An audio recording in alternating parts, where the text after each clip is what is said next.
Welcome to This Explainer. Today, we're unpacking a genuinely fascinating psychological phenomenon. Society has this deeply ingrained habit of looking at the quiet person in the room and instantly slapping a label on them. We just assume they lack confidence, or maybe they're a bit shy, or perhaps they simply don't have anything valuable to add to the conversation. But what if I told you that in a lot of cases, that silence is actually a highly advanced social survival strategy? I want you to really think about this for a second.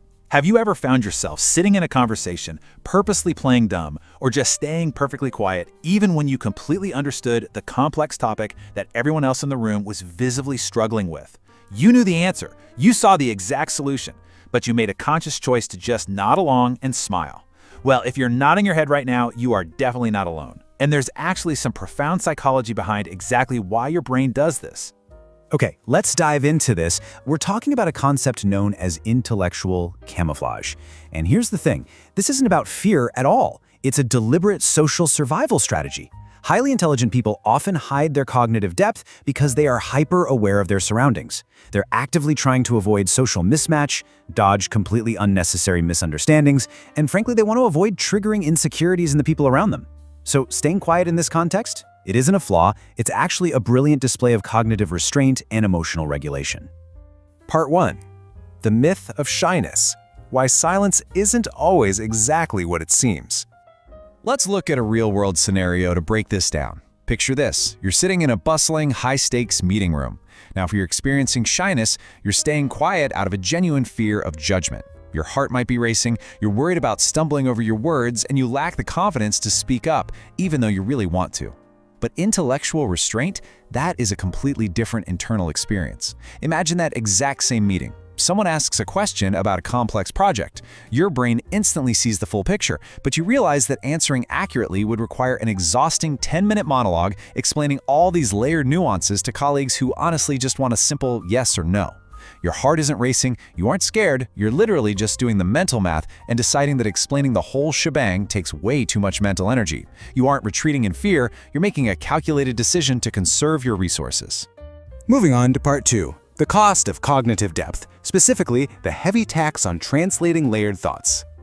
Psychological research shows that individuals with high cognitive ability actually think faster and in far more layers than a standard everyday conversation allows. So when a topic comes up, your brain immediately lights up with complex variables, intricate patterns, and all these alternative outcomes. It's like a giant puzzle coming together instantly.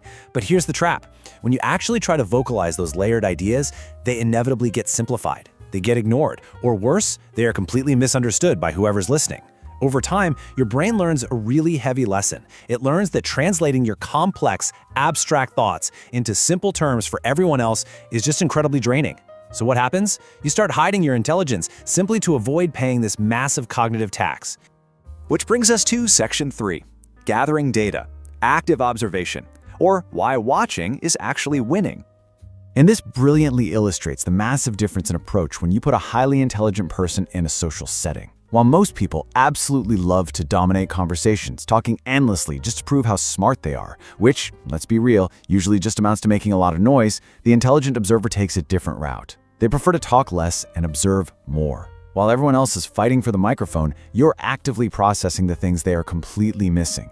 You're picking up on subtle shifts in tone, hidden emotions, and the underlying logic, or lack thereof, in what people are saying. By hiding what you know and staying quiet, you give others the space to reveal their true intentions. You're quietly gathering incredibly valuable psychological data. Section 4. Mastering the strategic pause, the sheer power of cognitive inhibition. Now, psychologists define this trait as cognitive inhibition. Simply put, it's the psychological ability to actively create a mental gap between an emotion you feel and the action you take. Highly intelligent people have this uncanny ability to analyze consequences in literally milliseconds. When a stressful situation pops up, they don't just react with the very first impulsive emotional thought that crosses their mind. They use this mental gap to choose their words incredibly carefully. Unfortunately, society often misreads this calculated pause as hesitation or, weirdly enough, arrogance. Let's walk through the anatomy of a stressful workplace debate. Step 1. A heated argument breaks out over a project deadline. Emotions are running high, people are getting super defensive. Step 2, instead of jumping right in and defensively shouting the correct answer, your brain utilizes cognitive inhibition. It creates that crucial gap. Step 3, You deliberately suppress what you know. You read the room, evaluate the tension, and realize that dropping facts right now will only escalate people's bruised egos. So you choose silence to avoid completely unnecessary conflict. And again, that isn't fear. That is supreme confidence and cognitive strength in action. All right, Section 5, Humility and Social Mismatch. The absolute burden of knowing what you don't know. You've probably heard of the Dunning-Kruger effect, right?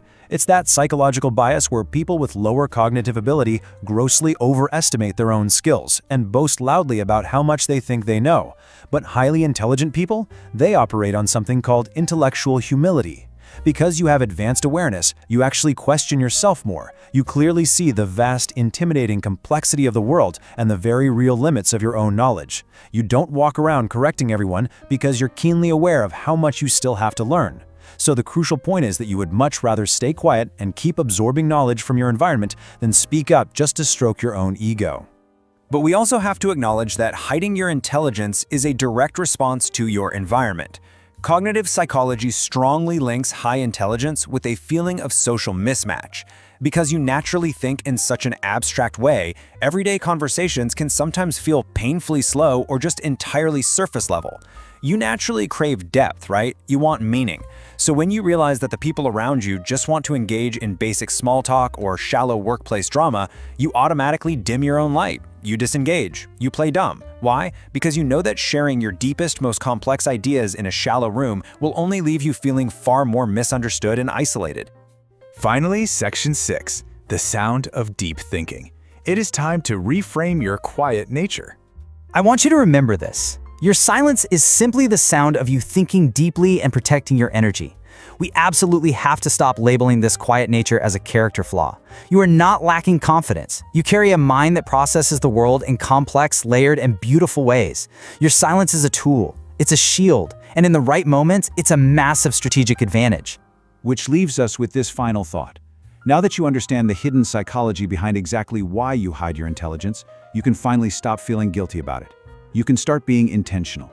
Moving forward, the next time you feel that strong urge to stay quiet in a crowded room, ask yourself, are you hiding out of fear, or are you utilizing your intellectual camouflage to protect your energy and gather data? Because understanding your mind completely changes exactly how you live within it. Thank you so much for joining me for this explainer, and keep observing.